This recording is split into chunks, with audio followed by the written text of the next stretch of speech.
Good morning. I'm going to take kind of a second here to talk about musical theater a little bit.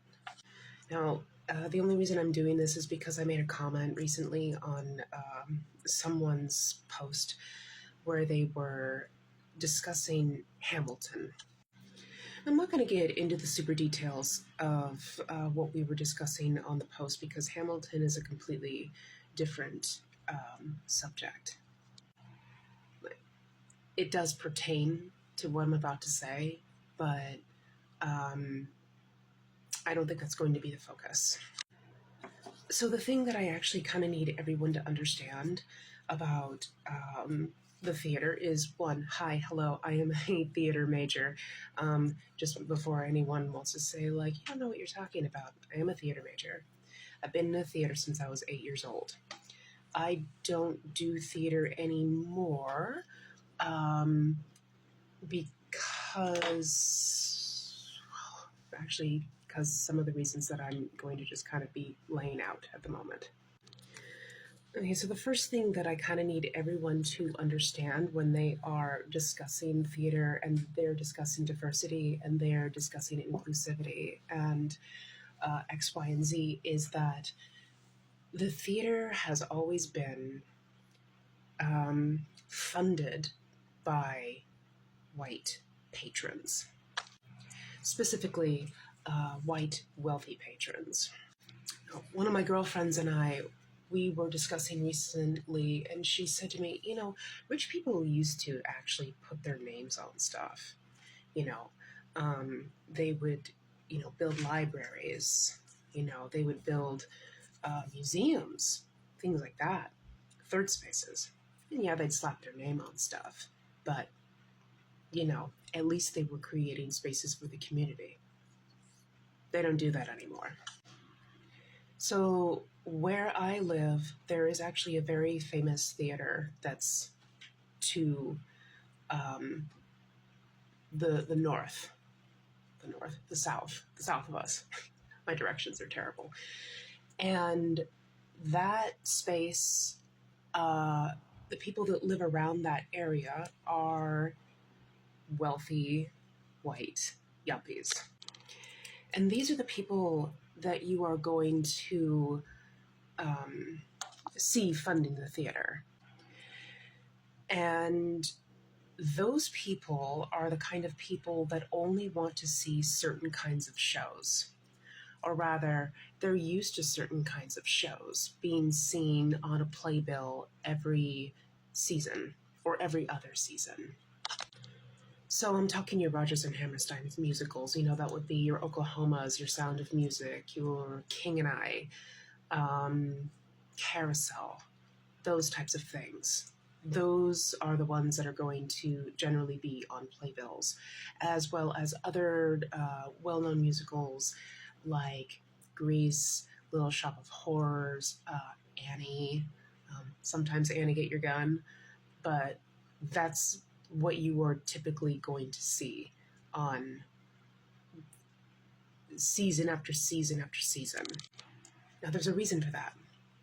The first reason being that the people that are funding the theater, the white patrons, this is the stuff that they want to see. The only stuff that they are interested in seeing because it's familiar. It reminds me of their childhood when times were better, that whole thing. And the other part of it is that when you don't have diversity within the actual building process of the behind the scenes stuff, your artistic directors, the people that actually run the theater that are giving green lights on shows, budgeting plans, X, Y, and Z, when most of those people do not come from diverse backgrounds and are also just white folk, you're going to get the same shows over and over again. And even when you do try to change something, I know that no one probably remembers this except other like theater kids or theater enthusiasts, but back in 2013, something like that, there was a production of Oklahoma that came out, and everyone was calling it Woklahoma. And I did a little bit of research into it, and I actually started looking to be like, why is everyone calling this show Woklahoma? And the answer was actually pretty benign, to my mind, anyway. Now, if you've seen the show Oklahoma, or you've watched the film Oklahoma, which was made in the 50s, I think there's a little sense of pastoralism that's going into that production, because the stuff that actually happens in Oklahoma is awful, like genuinely awful. Like there's a murder, and there is also a man in Oklahoma who is full on desiring a woman that just wants nothing to do with him. When the new version of Oklahoma was actually being done, I actually got to see a couple snippets of it on YouTube. And what they seemed to be doing was actually, they staged the show in a more poverty-stricken section of Oklahoma. And for the first time in my musical theater history, there was someone on stage in a wheelchair. I had never seen that before, and I thought that was really cool. The film Oklahoma is more of a look at this perfect little state that we have, nary a black person in sight. You know what I mean? But this new musical of Oklahoma was showcasing, at the very least, white poverty and its effects on the people that live in it. And a lot of patrons didn't like that. A lot of white patrons did not like that. They didn't want to see,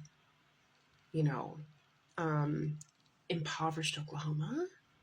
They wanted to see the, 1950s little town villages with its perfect little ice cream shops, Oklahoma. So, even when directors make changes, the general public that actually funds the theater doesn't like it. So I guess I am going to actually talk about Hamilton a little bit here, not fully, but when something like Hamilton actually comes on stage, and it has a diverse cast, and it's a rap musical, it is different. And I know a lot of people saying like, no, this isn't such big. It is. If you have spent any time in musical theater and you have done the roundabouts of your Greases, your Sound of Music, your Annies, your any of that stuff, if you have done any of that stuff, Hamilton looks like a breath of fresh air. Okay.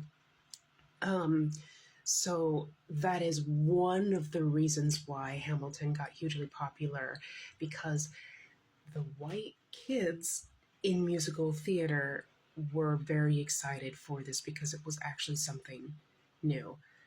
But that's not glazing over the fact that it was still greenlit by somebody who was white, and helped along and bolstered by white patrons. I'm not negating that part at all.